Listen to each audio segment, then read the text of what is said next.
welcome back to today's session, and thank you again, everyone, for joining us. Thank you as well to our panelists from the first session, to Nikos, Padu, Shoichi, for their excellent overview of what's going on in Asian LNG markets. For our second session today, we'd like to pick up on some of the threads that were raised, I think particularly in the questions for the last section, and look more specifically at what's going on in North America, what implications the shale gas revolution has had for our relationship with Canada, for our traditional U.S. energy diplomacy, and also the great opportunity that this creates in terms of forging new ties between the U.S. and Asia. Joining again as facilitator for this, we have Mikkal Herberg and a great session of panelists. So with nothing else, I'll turn it over to them. Thank you, Mike. Thank you, Clara. And I should take this opportunity to thank Clara Gillispie for an enormous amount of work and effort that she's put in, both on putting together our session last June, the workshop, getting this publication done, putting together today's meeting. She's the one, along with Meredith Miller, who are doing the heavy lifting that makes the rest of us look good. Clara, thank you for all the incredibly hard work that you've put into this. Yes, it's on this. I briefly described this North America shale gas boom, and I won't go through a lot of that because I think that's pretty well understood by most people. So the idea is to look at some of the impacts here in North America of that enormous expansion in shale gas production, and secondarily, or second, to talk about a little bit about this what we call the Byzantine politics of these LNG project approvals, which sometimes makes the U.S. look like a third world banana republic. I'm afraid I shouldn't express those opinions quite so bluntly, but I guess we're on the record. We're not Chatham House rules. I take that back. I didn't say that. I won't admit it. But I think, the very complicated political process of getting the LNG project approval. So we have with us two people perfectly situated for that. Jim Slutz has been working with NBR on a whole bunch of projects. He's head of his own little firm, Global Energy Strategies. Jim was formerly head of fossil fuels at the Department of Energy. He got tremendous experience in the real world of gas, electricity, managing strategic petroleum reserves. Some real knowledge, as opposed to me, who kind of pontificates about all these things. He's actually done it. And also to talk about the U.S. Policy process, Jane Nakano from the Center for Strategic and International Studies. She's a fellow there, has a lot of experience in the Department of Energy and the International Affairs Energy Cooperation side for Asia prior to that, and is well attuned to the Washington politics of these export approval decisions. So with that, we've got about an hour. So Jim, you want to talk a little bit about this North American Renaissance abundance explosion?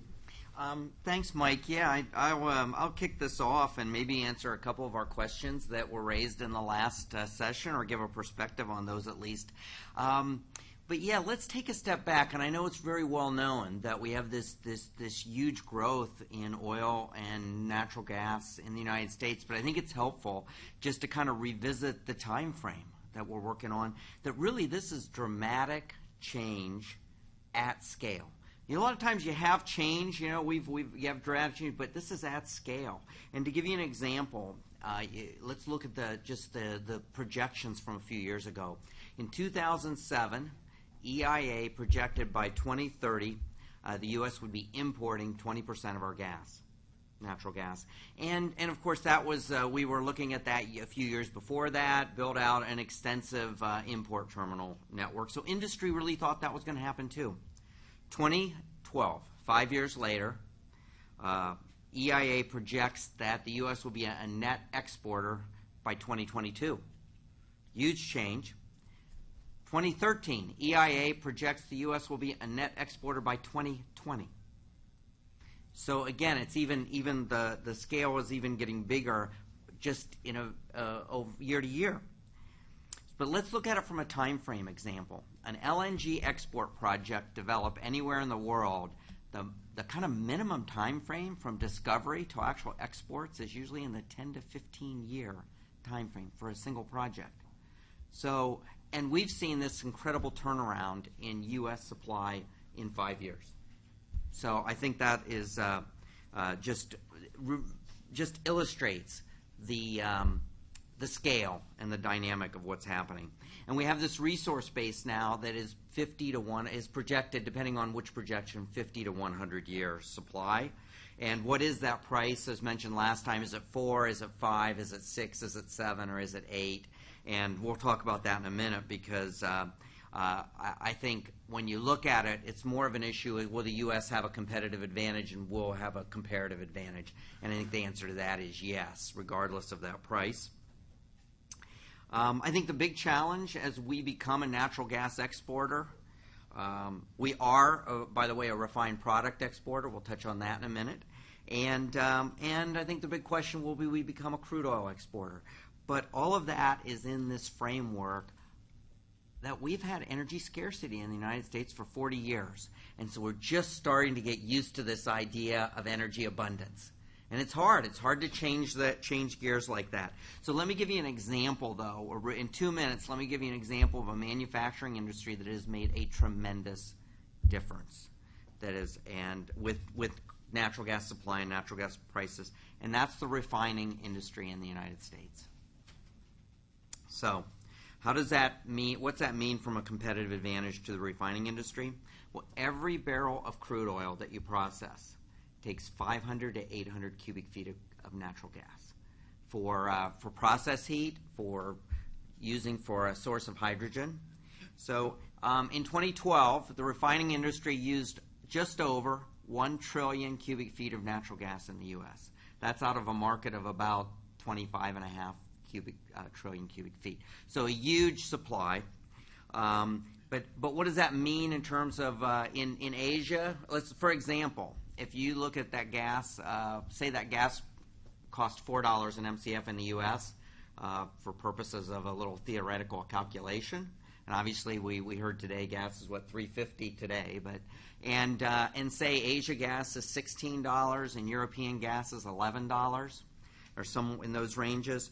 That means that for every barrel of crude oil processed in the U.S., there was a $3.50 to $9 comparative advantage just based on the price of natural gas.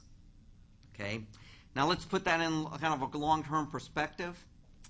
The historic margin for a barrel of crude oil, $3. So huge, huge difference. What does that mean? In 2011, the United States became a net exporter of refined products. First time since 1949. The value of that export, those exports were $111 billion. And it was the second highest value export product, second only to automobiles in the U.S. So huge, huge difference. Of course, we hear a lot, well, what about exports, and should we fear exports because that might hurt our manufacturing sector? And that's where, again, picking up on some comments earlier, there's a significant cost. We're blessed because we have this incredible pipeline network in North America, so we can move that gas around very cost effectively. We can transport gas to Asia, but we have to liquefy it. You have to transport by pipeline, you have to regasify it. So on average, that costs about $6 an MCF. So whatever you produce it in the U.S., you're going to have to add roughly $6, maybe a little more, maybe a little less, depending where you're going. But so because of that structural, that's a physical cost. We should always have, as long as we can produce more gas, we'll have a comparative advantage. So the question is, can we continue to produce more gas? Well, if you look at it, our production has been increasing while our actual rig count has been declining or staying steady.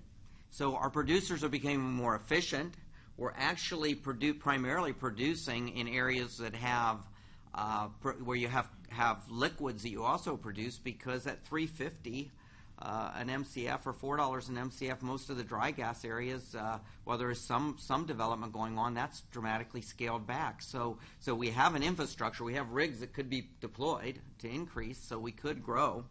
One of the facts I think that spells that I think we've drilled something like 50 to 60,000 unconventional gas wells in the U.S. It's estimated, given current spacing, current drilling, there are an existing inventory of 500,000 drill sites that have yet to be drilled. That does not take into account the expansion of technology, reduction in spacing, and other factors that typically go into that have typically been part of extending and growing the reserve base. So I think there's a good case to be made. Now, will some gas? Is there a market to export gas? Yes, it still is very expensive. Building these export terminals are $8 to $10 billion effort. So there's a lot of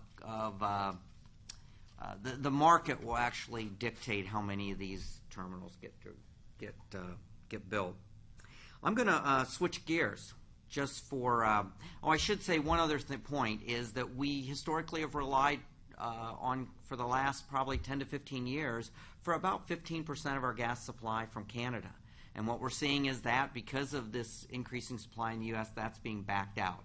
And Canada is looking for other ways to use that gas, whether it's through exports. Some of that gas is going into oil sands, other ways to be used directly in Canada or for their own Canadian export projects. I'm going to switch gears, though, because what does this mean from an environmental standpoint? And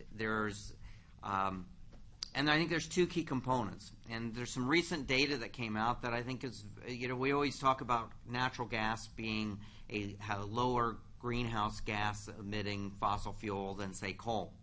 And what's some of the interesting emissions reports that have come out from the Energy Information Administration, the United States has actually reduced their greenhouse gas emissions for 5 of the last 6 years. And we're 12% lower than the peak emissions point of 2007.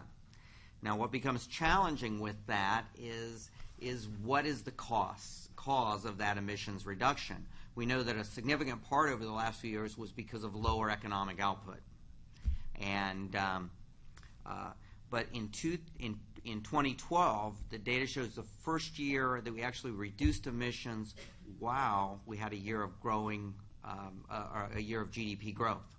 So we've grown the economy and reduced emissions. And so while there are, it's very challenging to break out the weather impacts, industrial use impacts, but EIA has been able to do that. And clearly a significant component is the switch to natural gas as a lower carbon-emitting fuel, largely from switching out coal. So I think that's a very positive story that hasn't been fully, articulated yet. So I think that's an interesting area. I think the other environmental issue that's still out there and a question, and it also has been raised in the geopolitical context, because I think from the standpoint, at least from my interactions with some of the Asian companies that are large investors in the U.S. Unconventional oil and gas, will the concern over environmental aspects of production slow down the growth of these unconventional resources? And I think there's an emerging a story that hasn't yet been told of the tremendous advance in technologies that mitigate the environmental impact. And whether that's water technologies that have dramatically improved the treatment processes of frac flowback water, the technologies that allow you to use less water in the drilling operations, technologies now that are just coming into play where natural gas is being substituted for diesel in many of the stationary engines for drilling, which reduces emissions.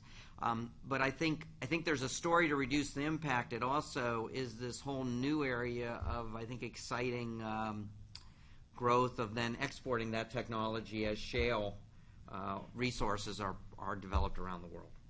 So I think it's a little bit off topic in a bit, but I think those go into issues of concerns of, well, is this growth sustainable?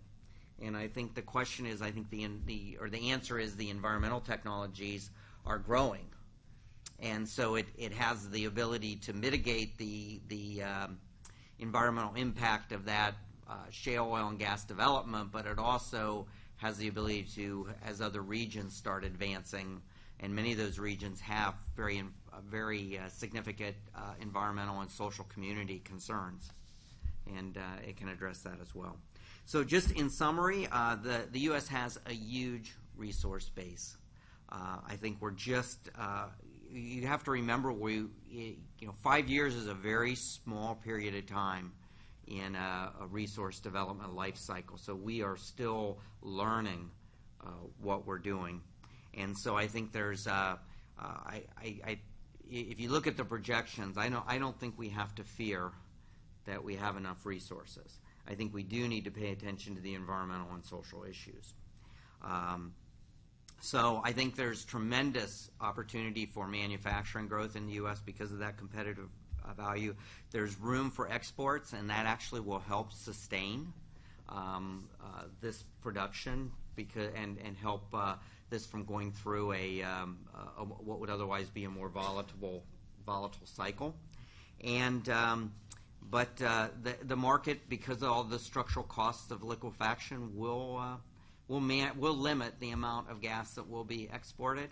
And I think the challenge will be is to get consensus to trust markets, because in the past, when we've tried to use government controls on natural gas, and I won't get into that, but in the history of the 70s and 80s, we learned that was probably a much less effective way to ensure there was supply. In fact, our history is when the government has acted, we've created shortages. When we've allowed the market to respond, has resulted in surpluses.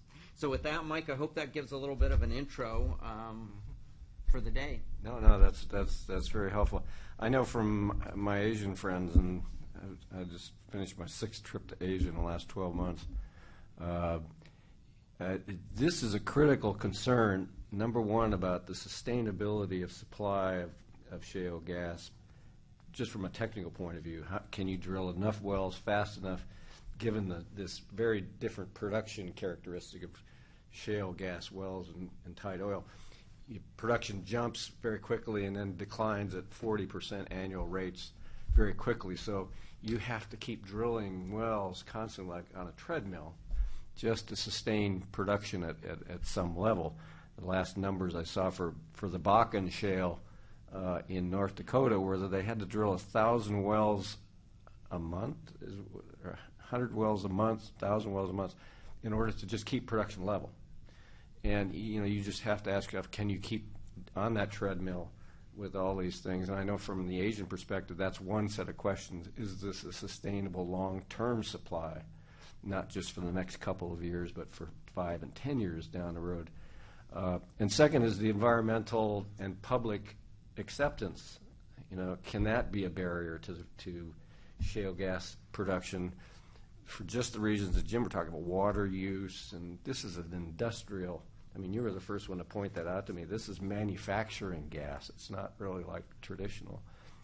And it's very disruptive in local communities, trucking, water supplies, sand, driving up local rents in these rural areas.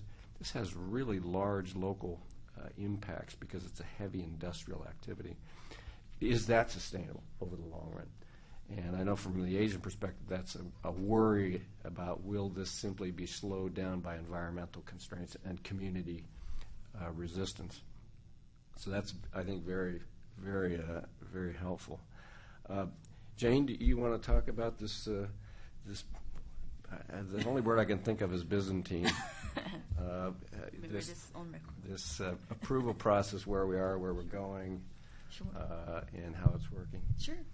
First off, thank you, Michael, Meredith, and Clara for having me. It's a great pleasure to be here. And I'm sure there'll be a lot of questions. So I think what I'm going to do is, in, say, 7 to 10 minutes, just highlight some of quickly review this LNG export approval process, and then and sort of summarize the takeaways, key takeaways in my view, and then see what sort of questions are, what sort of implications may be arising, some of the interesting questions for all of us to consider going forward. So in an extremely brief review of the processes, that the LNG export approval process is bifurcated between the Federal Energy Regulatory Commission and DOE, and FERC does carry out the environmental and safety review, and it's more of an engineering-based and quite non-political process, if you will. While DOE pays attention to more of economic impacts, and they're concerned about and attentive to the cumulative impacts question, but I'll discuss that farther down the road. And within this DOE process, there are two categories of approval, the review process. One is the LNG export to countries with which the U.S. has a free trade agreement. And there are about 18 countries that we have FTA with, and of those, in that mix, basically the Republic of Korea, South Korea, and Chile are about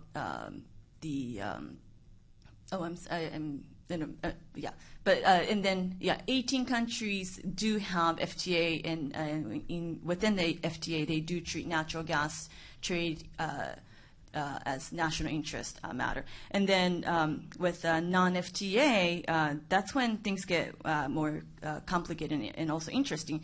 I mean, to approve export projects to non-FTA countries, the DOE must conduct review and sort of establish basically that it's not against the public interest. And for example, of the top 15 global LNG import countries in 2010, only 13 were in this non-FTA, not only 13 out of 15 are in non-FTA category. So of course, whether in the pace and scope of DOE approval to non-FTA countries is of interest to importing countries, but then also to the producers in the U.S. and investors in the U.S. projects, whether these things go forward, because it does significantly impact the sustainability of shale development activities in the U.S. And some of the key takeaways in my mind from this process, purely process perspective are, one, as you know, the Congress does not have a formal role in reviewing the approval to non-FTA, but it does have quite a bit of influence throughout the hearings. I mean, there have been a number of hearings that have been held. There are, for example, like 3 in the month of May, within like a short time span, like 2 weeks, where members of the Congress, elected officials, have been stating concerns and sort of hope that the economic benefits from shale gas export would go beyond the energy sector, and also the impact on U.S. domestic energy prices. So the Congress does have influence, even if it does not have formal role in this non-FTA approval process. And then also the second sort of takeaway, in my view, is that the importance of environmental consideration, or the factor.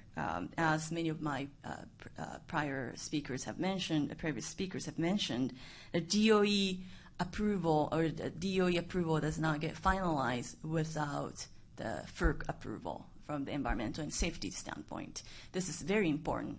And I'll get into, as you know, as Nikos mentioned, the Sabine Pass currently has, all the sort of approvals from both DOE, FERC, but the 3 additional ones that were approved sort of in a row this year, they're all conditional DOE approval. So they're still awaiting the FERC approval, and then DOE would finalize the conditional approval to the approval, and et cetera. And there'll be a lot of sort of hearing period and et cetera. But essentially what I'm trying to say is it really does show us the importance of environmental factor in this process.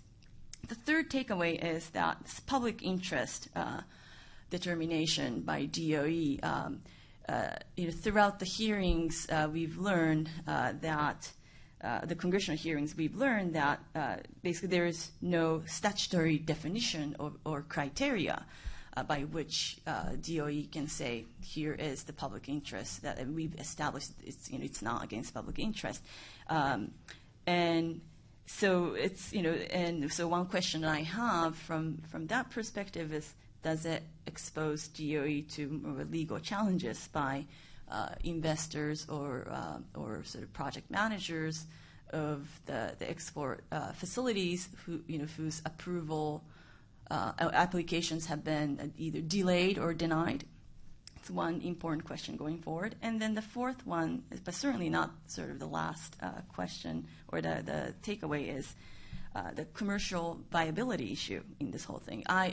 In my view, so the DOE considers, in the order of which the DOE considers applications is by the order of filing prior to December 5th. That's the date that the macroeconomic impact study was released. And then also whether these projects have already entered a pre-filing process with FERC.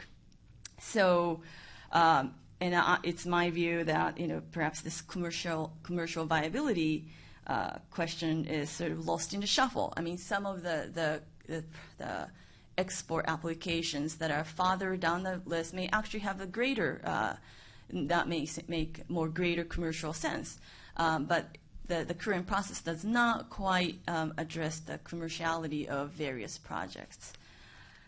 So where are we today? So nearly 30 billion cubic feet per day of natural gas export has been approved to FTA countries. But when it comes to non-FTA, there are about 20 applications before DOE, and only, of course, again, the Sabine Pass has all the paperwork, or they're all set to go and have started working on the facility. But the Freeport, Lake Charles, and Cove Point, they're all conditional. But having said that, these four projects have the volumes from these four projects have pretty much put us into what's called the sweet spot. That's the economic and political sweet spot that both the congressional leaders and DOE officials have been talking about. And of course, all the other stakeholders, businesses, environmental stakeholders, everyone. And the notion of sweet spot, from what I understand, is the sort of a point or the range where the cumulative natural gas that the approved facilities are authorized to export would not significantly affect the domestic prices. So I think together, four projects combined, I think we're a little over 6 BCF a day. So that sort of makes the cumulative impact study even more important, and probably it's always been a serious issue, but it's I guess we are the process has been put in higher gear, if you will. So when is the next approval? That's something that we're all wondering. When is next approval coming? And DOE is certainly under a higher pressure than ever before. And then also, related to that is, what is the comfortable level of total export from the U.S.? But of course, comfortable level. That's also a bit subjective. But closely related to that question is, will the ultimate U.S. export level be determined by the government, the U.S. government, or the marketplace? As some of my colleagues have mentioned this morning, post-2020, the supplier scene will be quite competitive, with a couple projects coming online in Canada, Australia, and perhaps Russia. And of course, Qataris are not just sitting there. They do want to maintain their role in the global LNG trade, so they're busy trying to maintain the supply level, etc. So In a way, regardless of how the pace and scope of DOE approval process, market will also market will be a huge factor in determining what will happen to the total export level from the U.S. And of course, in theory or theoretically, even if all 20 projects are approved today, not all of them will be built because each project has different level of commercial viability, different stages in terms of who's now waiting to finance these projects. So that's the sort of another key question and implication. And then lastly, how do we square some of the domestic economic impacts questions with our traditional role as a promoter of the free trade principles? There's been a lot of sort of back and forth on the questions of saying, are we going to have cap? The answer thus far seems to be no. But then also, when the DOE is to explain that it does not think that a certain, the next project will have adversarial impact on domestic price, there are some of the trade lawyers will be very eager to point out that there are all these WTO-related cases where, a country has tried using some of these arguments, and the U.S. may have a hard time defending, or DOE may have a hard time defending its case. But so why is it so difficult? I mean, why is this question so difficult? There are a lot of stakeholders because natural gas has a lot of different uses in transport sector, in power generation sector, but then also, of course, it could be exported as natural gas straight up, or of course, there are a lot of businesses that would like to have the value added along the supply chain and export it, as Jim mentioned, in the form of petrochemical products. So there are a lot of interest there, and also because I think natural gas policy touches upon a lot of different considerations that are key to the U.S. and often many of these considerations sort of compete with one another. For example, economic consideration, LNG, the shale gas revolution is great. It has created a lot of jobs, perhaps minimize some negative impacts to the consumers in terms of power bills. Environmental consideration as well. There are genuine concern about the need to keep updating the regulatory frameworks to protect water and air. But then there's also climate concern, as Jim mentioned. Fuel switching effect, away from coal to natural gas has significantly improved the U.S. efforts to meet some of its international obligations, or the efforts to meet the international obligations to reduce greenhouse gas emission levels. And then, of course, energy security. We've seen our level of imports come down quite a bit for both gas and, of course, now oil. But there are all these different factors, and many of them do compete against one another at times. So in essence, and this is sort of echo some of my colleagues, but basically I think the non-FTA approval question has been taken over by this bigger question as to how we as a nation wants to proceed with our energy policy. For the past 40 years, we've operated under the notion of energy scarcity, but that's no longer the case. But I think we're still in the process of wrapping our heads around this enormous wealth that we have, and in a way, non-FTA approval process is a fascinating one because it's sort of micro-universe of all these factors and all these sort of, if you will, struggles that we have in sort of finding out what's the comfort level, what's really good for the nation, among others. Thank you. Thank you, Jane. It reflects just how Byzantine this process is. There are just all kinds of not necessarily conflicting, but different interests in kind of hoarding this gas in the U.S. because it means low costs for manufacturers of petrochemicals. I think the hoarding response tends to be very powerful, and what's painful to watch, I think, is that as we lecture other countries about letting the resources flow where the markets and prices drive them, and we've been saying this for a long time, particularly the Chinese. We just got done with the Japanese suing the Chinese about putting limits on rare earth minerals exports from China as a violation of their WTO obligation. And apparently the decision was, yes, it is a violation of their WTO obligation. At the same time, we're talking and working at limiting our own export of a raw material. From that could be seen as very hypocritical. I won't say that, but it could be seen that way. But that's American politics, and it's hard for me to figure out. Is it possible? How can the DOE now turn down further approvals? They would have to begin to make the case that further approvals would have a price impact. But as you do each incremental approval, each one potential price impact is infinitesimally small, potentially.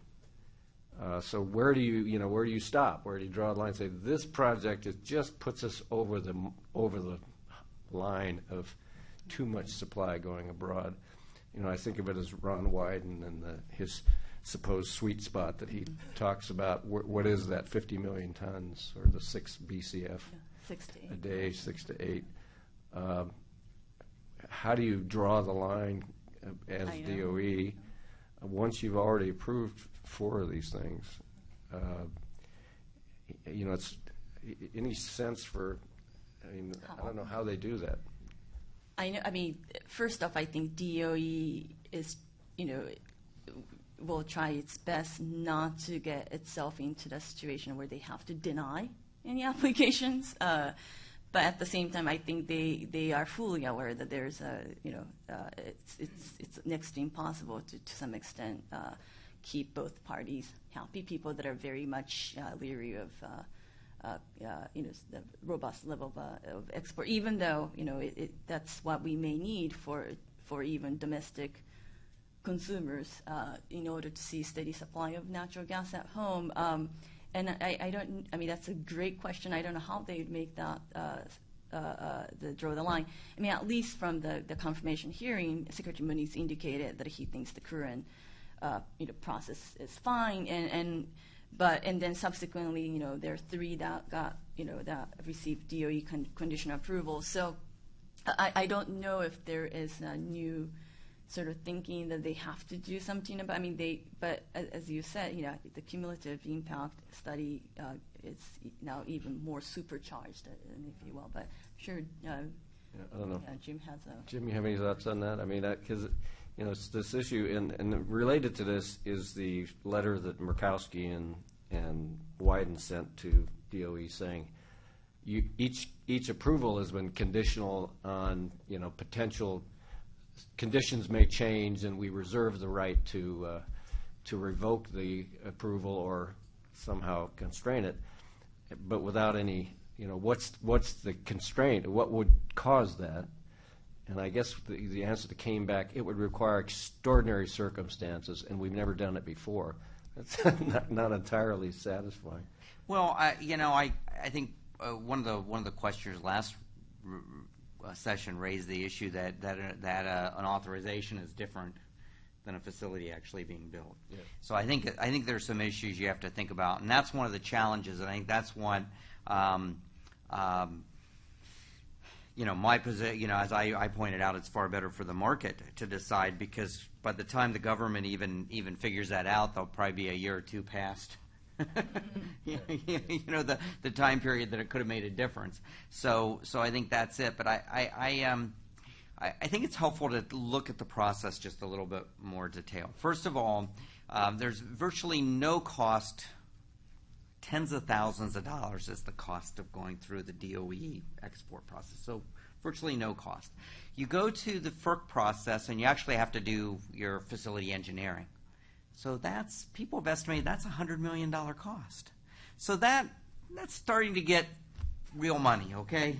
So even though it's a $10 billion project, $100 million, yeah, you still could raise that, but you have to be a little bit more serious about it. You look at the process itself and how it's structured this is the legal arguments, is that there's a presumption that exports are in the national interest, and that it's actually opponents that have to show that it's not in the national interest. So all those things go together to kind of err on the side of approvals and I think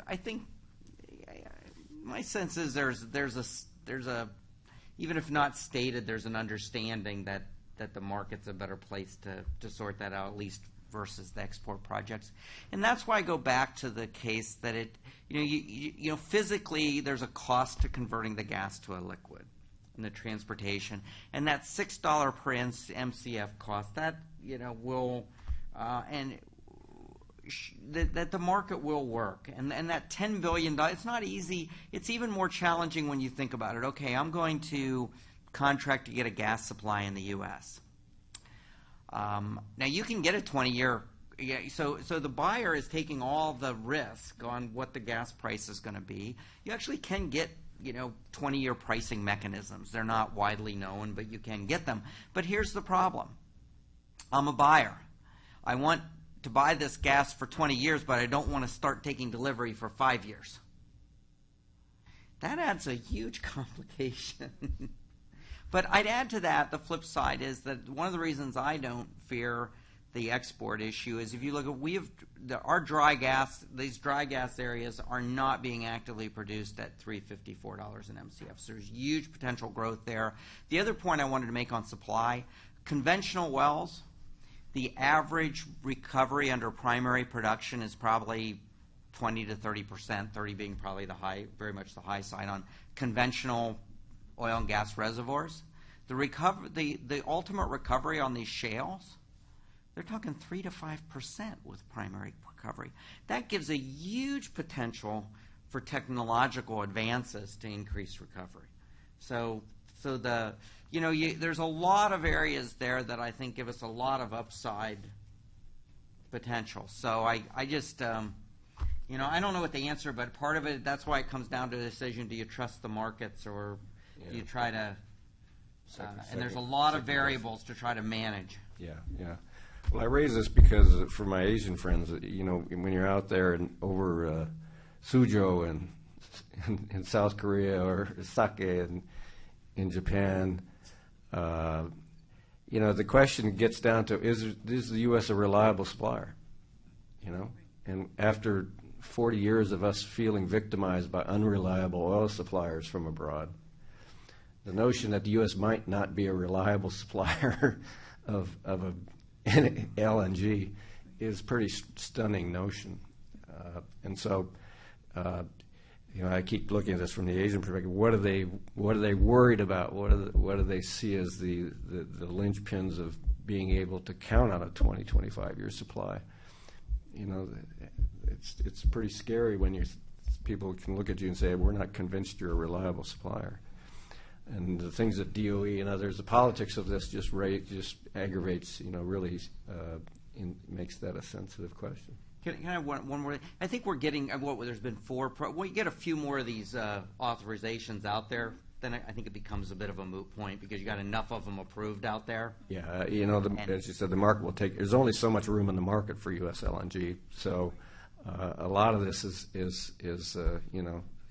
highly theoretical and really isn't going to actually happen. And I was going to just add that the U.S. When I talk to my friends based in Asia, they do definitely mention the political risk associated with the U.S. while there's no geopolitical risk, and essentially to some extent, when it comes down to the fact that we are not really dependent as much on oil exports for our national revenue, right? So we're not Qatar, we're not. it's, or say Russia, where I believe that there are 40% of oil revenue, export revenue, makes up about 40% of national treasury. So to them, it's is a really as win-win. Of course, there are a lot of people within the U.S. that would like to see a more robust level of exports, but I think agents are also very much aware that when it comes down to it, it's not the only thing that we can do with natural gas, and but as you said, the market, the window of opportunity will not stay open forever for some of the ones that do make commercial sense, and that would be very sad. I mean, it'd be sad to see some of them just get killed because of the DOE process really has highly big impacts on the competitive environment of projects that are farther back in the queue, and there's only a certain window of opportunity and scale. So it's literally affects the which projects can and will go forward pretty directly. I should open it up to the audience. We've got about 20 minutes, and happy to take some questions, Q&A. Yes, sir. I'm Jose Fuchs, in my visits to Alaska, North Dakota, I met with the governor and the energy officials, and I was inquiring about possibility of exports from the U.S. of LNG, maybe in about, say, 5 years. And because of the rapid growth of the Philippine economy, we anticipate shortages maybe in about 2 to 3 years. While we have our own natural gas deposits, these are expected to run out by 2016, 2017. May I direct my question to Jim? The officials indicated that there may be a policy that may be developed for the U.S. to retain natural gas for American use. And my question to you is it likely that the U.S. will come out with such a policy to keep natural gas here in the U.S. and go precisely against that principle of, allowing the free market to take place, I think there are I think there are a couple of things that speak that it would be unlikely.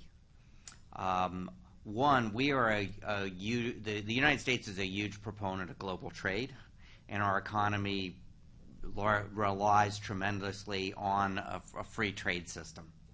And so I think that's number one. Two, you have to remember all these natural gas. One of the things that has been a critical component of enabling oil and gas production, now shale oil and gas, but even the all the oil and gas production in the history of the U.S. is private ownership of minerals. So these oil and gas resources are not owned, largely, with the exception of federal lands, are not owned by the United States government or by the states. They're owned by individuals and companies. And so I think that goes, so I think it would be highly unlikely for that type, just as, we wouldn't restrict which cars can be sent. And I think there is a, I mentioned this challenge of having been in a situation where we've viewed energy as scarce, and that we needed to watch it closely. And I think we're now, we'll gradually come up that learning curve and be more accepting. I've seen projections that by 2017, somewhere between 2017 and 2019, we will have a surplus of crude oil in the United States. And you start having challenges for how your refineries work to manage all that crude oil. So that I think will be a challenge, and we'll be preoccupied with that. So I think as long as we can continue producing these supplies, I don't think there will be restrictions on exports. I think they'll become more open.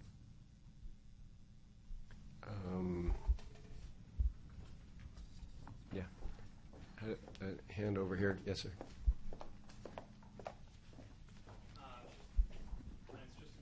Capital Alpha Partners. I guess my question revolves around the pace of DOE permits. recently Moniz has said that DOE can maintain like a 2-month cadence for these. But there's also, thinking about the cumulative impacts, there's a presumption or speculation that at some point DOE is going to have to take a pause and observe what's happening. And some people have said that maybe the release of the EIA figures this December could provide an opportunity for DOE to ask NERA to update their study or something in that line. Do you think that this pause could happen this early? And if it does, do the Freeport expansion and Cameron have a chance of getting in before the pause? Do you have any sense for that?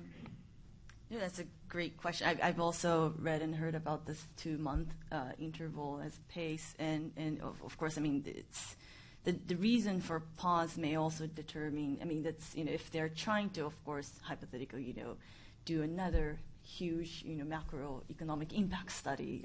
It will take more than quite a bit of time. But no, I mean, and of course, what is it? The QER? Is it the there's that big report. Quadrennial review. Yes. So that's going to be released. Oh, but that's not till next. That's next spring. Yeah. But I mean, there could be different timelines. But no, I do not have really insights into when that pause may come and if those 2 projects may, can slip in before the pause. Yeah. Just I have. I mean, there's all sorts of buffs going out there. I just from reading what the different senior officials have said, they seem to be on track of continuing forward. I give more weight to their kind of appreciation that that they should allow the market to work.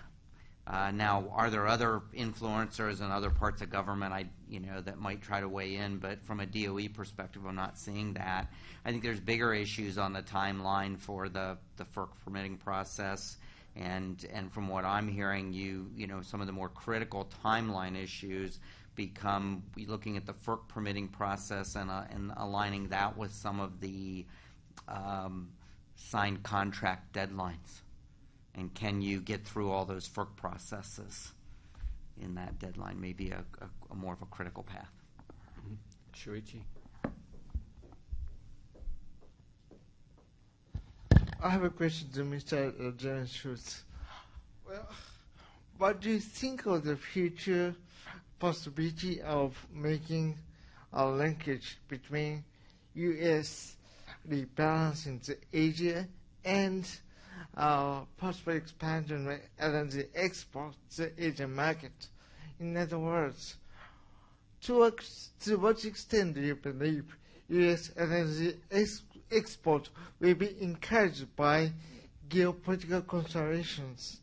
I have been struck by the rise of geopolitical discussions in the Capitol Hill, not only in Senate Committee on Foreign Relations, but also recently in House Committee on Energy and Commerce.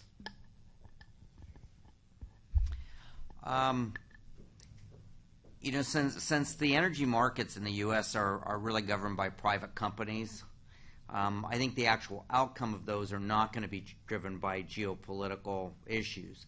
Now, will government maybe use some of those market issues that are already happening, such as some of the increasing LNG trade, to highlight the benefits of those geopolitical connections? I guess that's how I see it, more than an actual government role in highlighting an actual trade. Yeah, and then there. I'll be brief. Robert Sheretta, international investor. We don't have. We're neutral on these issues, but I would like to a quick correction, if I could, Mr. Nakano. I think I heard you say that exports of energy don't mean that much to the U.S. yet. In 2012, they were the #1 export of the United States, so we're already getting there. But my question's open to anyone. There's you could say, a compromise position not to restrict exports of LNG, but rather to tax it. We've seen Norway, Russia, now Brazil implementing laws that would tax exports at a higher rate than they would that is used in the domestic market. So do you think there's a chance we might see increasing calls to just add an export tax to this energy? I haven't heard it. And I'm not a trade expert. It would seem that might raise issues in the WTO and those kind of trade agreements. But I don't know. I mean, you're right. That occurs all over the place. Russia has huge export taxes on both oil and gas. So, but I haven't picked up anything along those lines. Yes. Thank you very much for your being profound presentation. My name is Shinichi Sobe with CSIS Japan Chair. My question is about environmental issues. There are some arguments in some states and cities to ban the fracking. And do you think these movements will get strength and expand to other states and cities? Or, as Mr. Slutz said, environmental technology progress can mitigate these movements? And also, I would like to have comments about the future of renewable energy. Can they survive because of the cheap natural gas is flowing to the electricity generating market? Thank you very much. You want to give a 3-minute version of that? Yeah, let me just real quick on that. Yeah, I think there are two different issues that, part of what I said.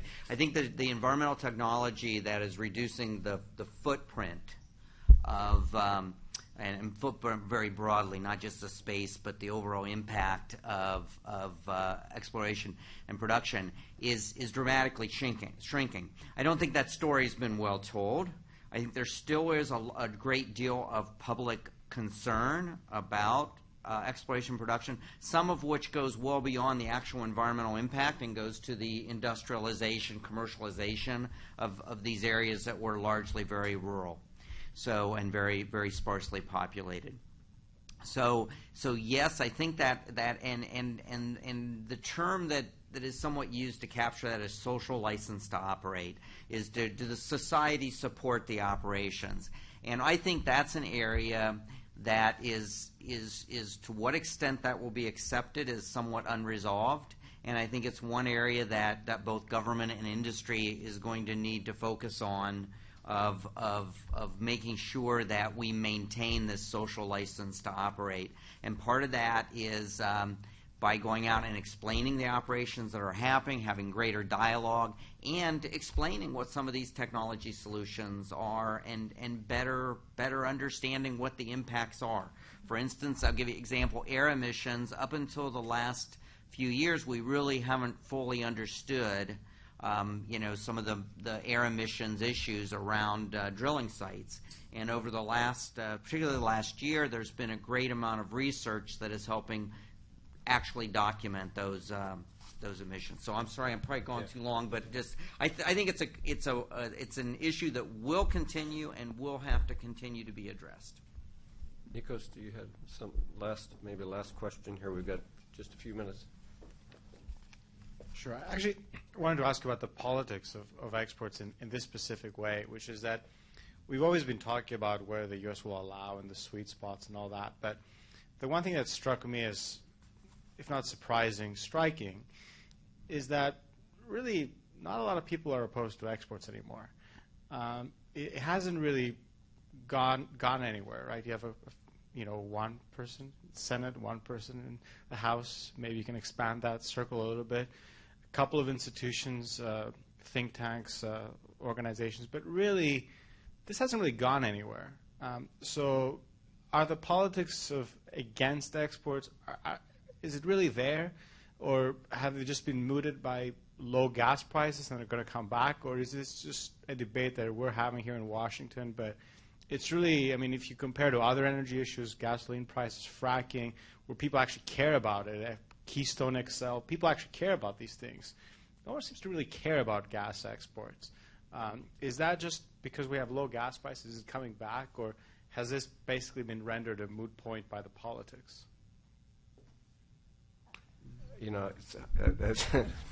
That's a good question. At $3.50, I think it's not much of an issue. At $6 to $7, I think it will become an issue.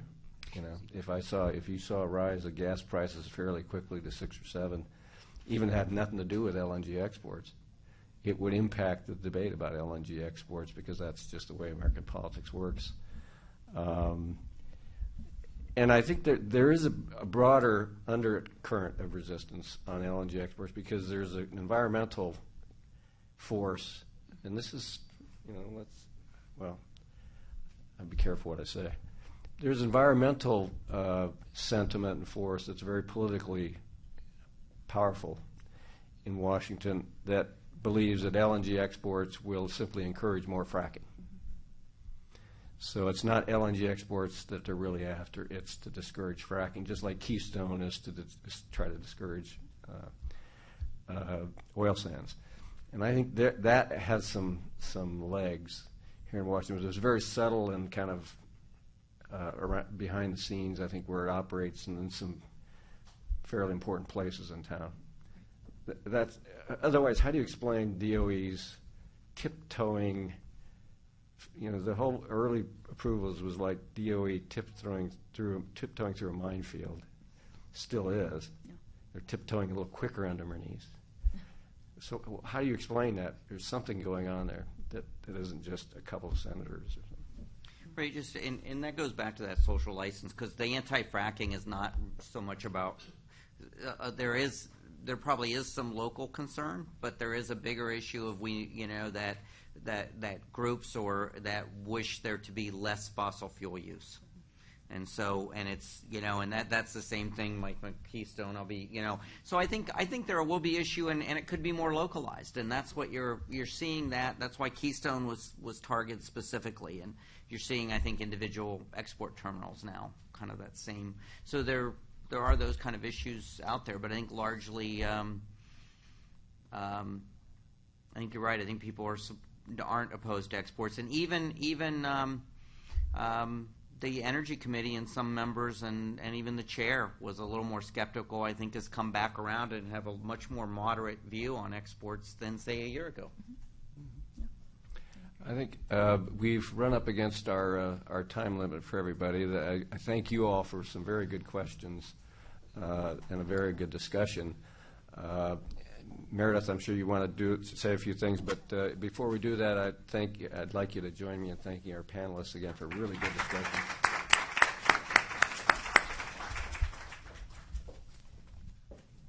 Thanks, Mike. I just have a couple of brief things to say in closing. First, we're really pleased with this year's report, and I just want to thank again the authors, not all of whom could join us today, for their contributions to it. I hope you all had a chance to pick up a copy. It's also available on our website for free for a limited period of time, so you can share it with your friends and family who also weren't able to join us here today. I also want to thank our panelists and our sponsors again, Chevron, Exxon, ConocoPhillips, and the Asian Development Bank for making this program possible. And say in closing that for the NBR team, today's event is a little bit bittersweet because it's the last one where we'll have Jen Stephenson helping us out. She's been a wonderful intern at NBR on our energy programs and our trade work as well, and has made a lot of contributions to those programs and NBR as an institution. And next week, she's heading off to the State Department to begin a career in public service.